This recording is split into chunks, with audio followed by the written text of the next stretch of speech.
તો આજે એક નવી માહિતી છે જે જાણવી આપણા ધર્મ પ્રત્યે, આપણા સનાતન પ્રત્યે બહુ જરૂરી છે.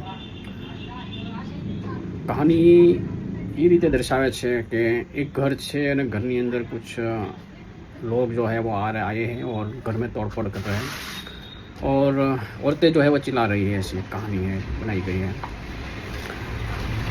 और ये कौन है, किसने किया, क्यों हुआ, इसके पूरी विगत जानने के बाद हमको एक अपने धर्म के प्रति, अपने जो स्वाभिमान के प्रति एक गर्व होगा कि हम भी नमाले नहीं हैं, हम भी नमाले नहीं हैं.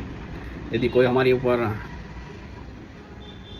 गाली दे रहा है तो हम तब तक ही सहेंगे जब तक हमने सहन है. कोई पत्थर फेंकेंगे हम तब तक ही सही है जब हम सह सकते हैं. और यदि हमारे धर्म के प्रति कुछ हुआ तो हम भी किसी से कम नहीं हैं. हम भी हथियार रख सकते हैं पर समय आने पर उठा भी सकते हैं. तो ऐसी एक कहानी है. एक वीडियो चल रहा है जो घर के अंदर कुछ औरतें चिल्ला रही है और घर के अंदर तोड़फोड़ हो रही है. मैंने कुछ फ़ोटो जो है कुछ निकाले हैं स्क्रीनशॉट के द्वारा.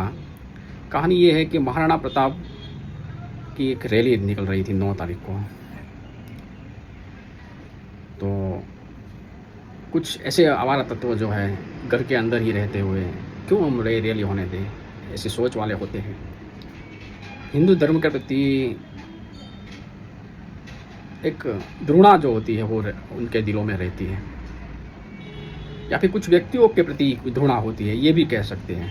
ऐसे होते हैं दुनिया में, ऐसे कई लोग ऐसे होते हैं. तो पत्थरों से वो घर के अंदर उसकी छत के ऊपर से पत्थरबाजी की उस रैली के ऊपर. और उस रैली में तो आपको पता ही है पत्थर फेंका हो तो फिर रैली बिखर जाती है. तो कुछ समझदार लोग ऐसे थे कि हमारे धर्म के प्रति, हमारे आस्था के प्रति ये गलत कर रहे हैं ये लोग.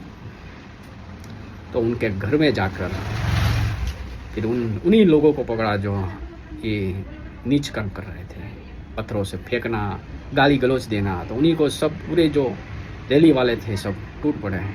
कब तक सहेंगे हम? आप हमें कुछ दो बात ठीक है, परंतु धर्म के प्रति, हमारे आस्था के प्रति, हमारी मान सम्मान के प्रति यदि आप करेंगे तो फिर एक सहनशीलता की एक लिमिट होती है. तो हम हिंदू है ये मत भूलिए. हम सिर झुकाना भी जानते हो, सिर काटना समय पर काट भी सकते हैं. हमारे धर्म पे, हमारे सम्मान पे कुछ ज़्यादा आप नहीं बोल सकते. तो हिंदुओं ने अपना काम बहुत बखूबी से किया कि हम हिंदू हैं. तो महाराणा प्रताप की इस रैली में ऐसा नहीं करना चाहिए. यदि हम आपके प्रति सद्भावना रखते हैं तो आपको भी हमारे प्रति सद्भावना रखनी पड़ेगी. हम आपको इज्जत दे रहे हैं तो आपको भी हमें इज्जत देनी पड़ेगी. हम आपके साथ अच्छी सोच से खड़े हैं तो आपको भी हमारी साथ अच्छी सोच से खड़े रहना पड़ेगा. इस देश में ऐसा ही तो हो सकता है कि हम सहिष्णुता से रह सकते हैं. पर हमारे निजी जीवन में यदि आपने दखलंदाजी की तो फिर शस्त्र उठाना पड़ेगा, क्योंकि हम हिंदू हैं. हमारा धर्म ही हमारा जीवन है. धर्म रक्षितो रक्षितः. जय हिंद, जय भारत.